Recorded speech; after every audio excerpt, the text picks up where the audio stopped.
Department of Basic Education says it is worried that service delivery protests may get in the way of this year's matric exams. So far, 53 pupils have reportedly missed their exams, mostly due, well, this was in Etwa, it was recently where there was gunfire which rang out, preventing some of the pupils from getting to their exam venues.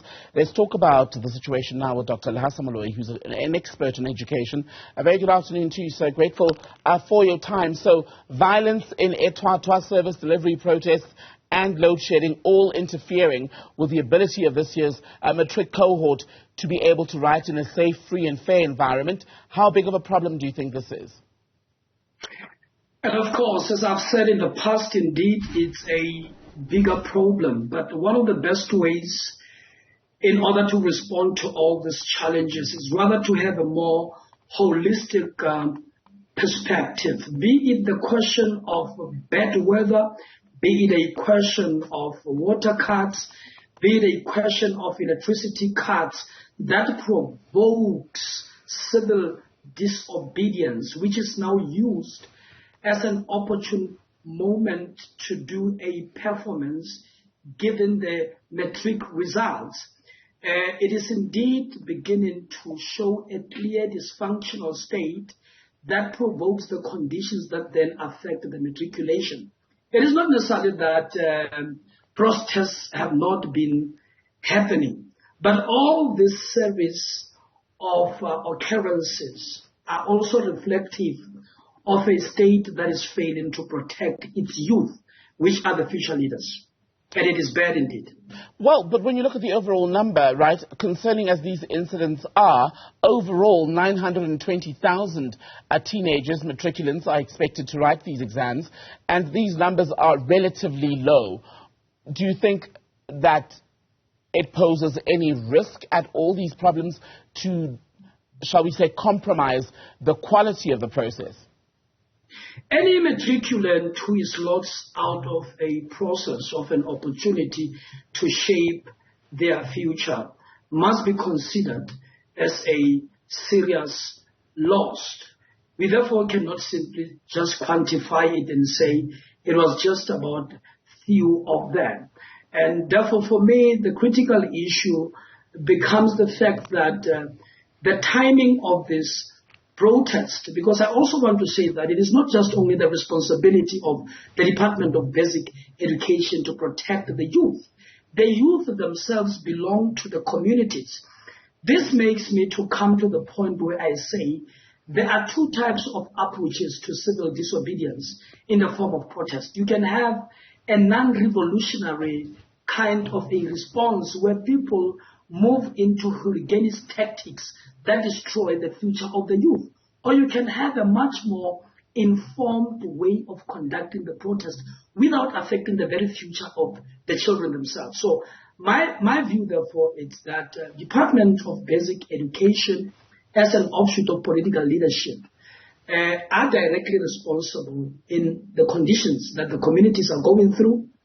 But at the same time, we, the members of the community, as parents, as mothers, as fathers, are responsible to safeguard the future of our kids.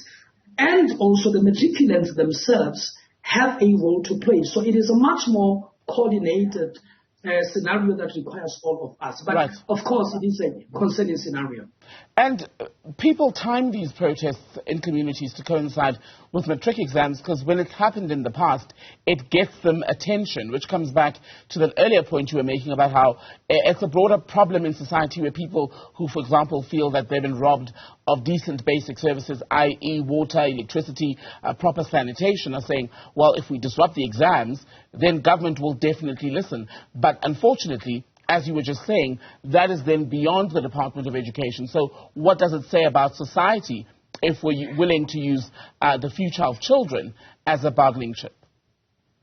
I think in any given case, there's always been sacrifices. But this is where then I talk about a non-revolutionary service delivery protest.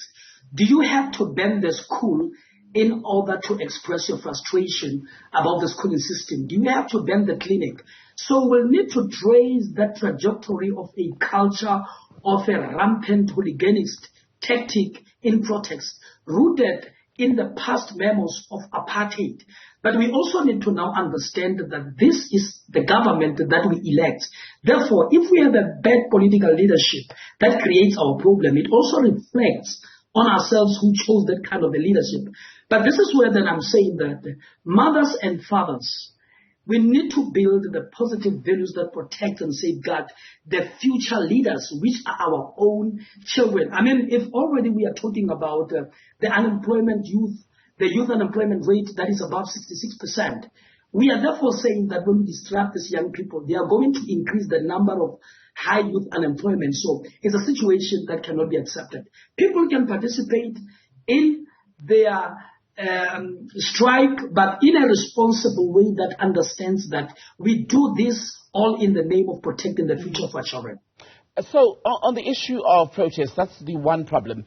Load shedding, these power cuts were also seemingly a bigger problem because 119 exam centers were affected in some way, but only I think about 14 matric pupils will now have to retake the computer application technology assessment. But is that fair when you consider that it wasn't a situation of their doing?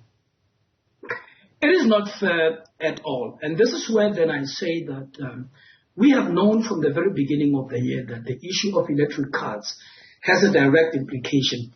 What has been the alternative preparatory methods to ensure that when we arrive at this point in time, we have made preparations that would ensure that we protect the children.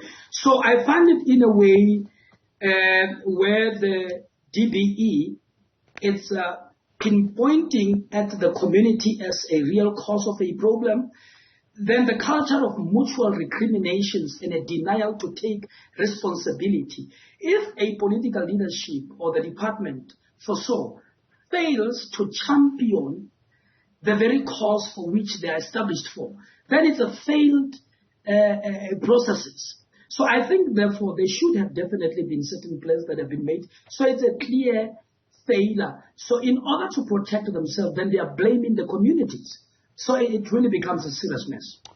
Dr. Lehasa Moloi, thank you so much for your time.